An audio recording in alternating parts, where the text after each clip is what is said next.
Today we're going to be solving this question called mode. This is from chapter 7, the arrays chapter. And yeah, let's get started. So write a method called mode that returns the most frequently occurring element of an array of integers. Assume that the array has at least one element and that every element in the array has a value between 0 and 100. Break ties by choosing the lower value. For example, if the array passed, I'm going to return 15.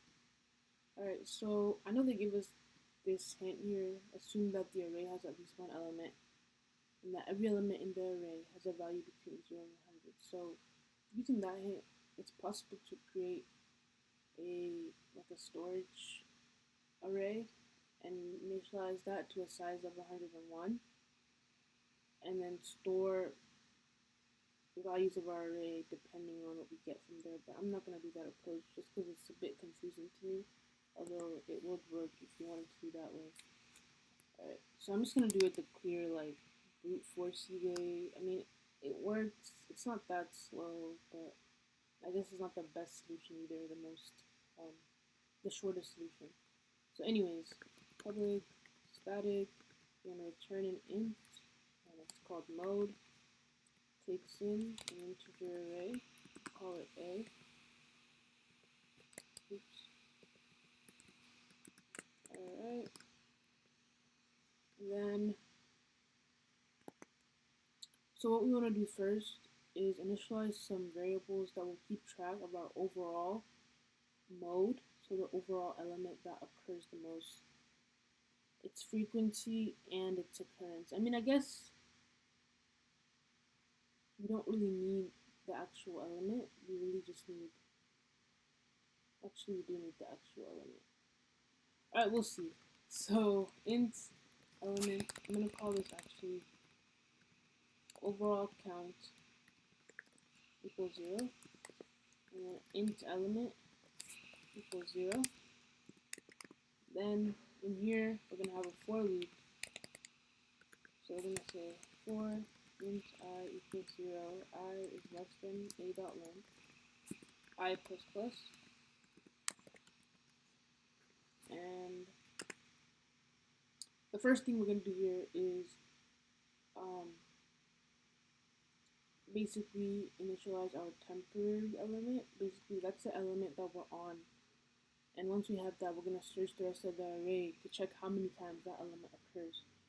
So we're going to say int temp equals array at I. And then we're going to have another for loop.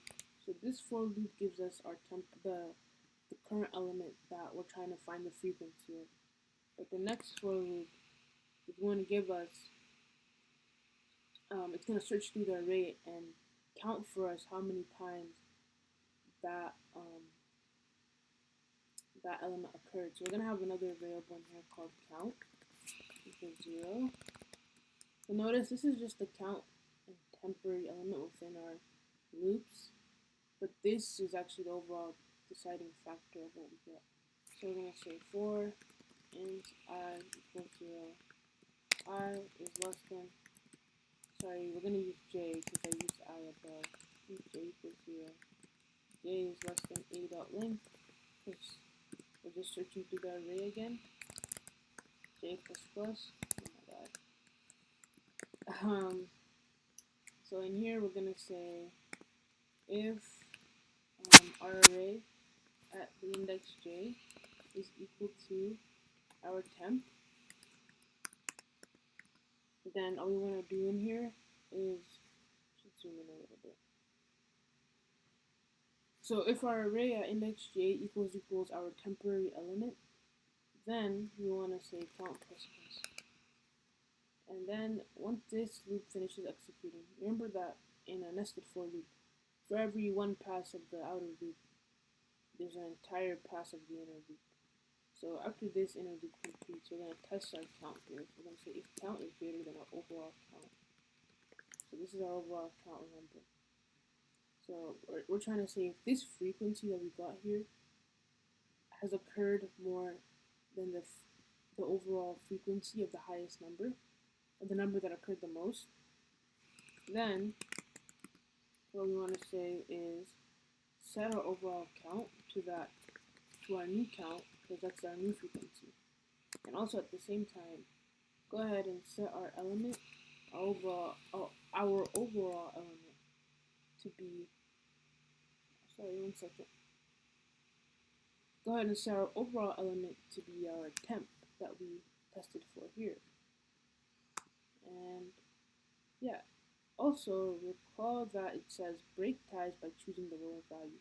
So let's say we had an array, so like this one, we get 27, 27 two times, and we get 15 two times. So they occur the same amount of times.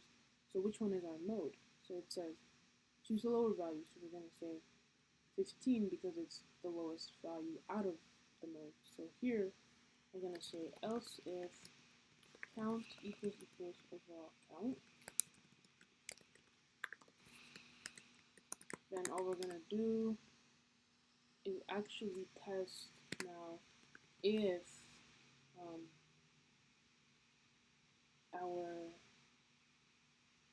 our temp is less than the overall element here. So this is our temporary element. This will be our overall element. So here I'm just testing if our temp is less than our overall element. Then what we have to do is make sure that our mode is actually the smaller of the two values. So we're going to say element equals temp. And that should do the trick. So when this for loop ends, I don't even know where this ends. I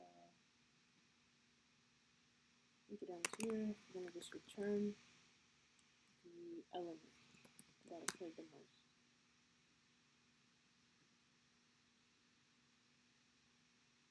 And I forgot semicolon. Alright, so it worked, and I hope this made sense. Thanks for watching. See you next time. Bye.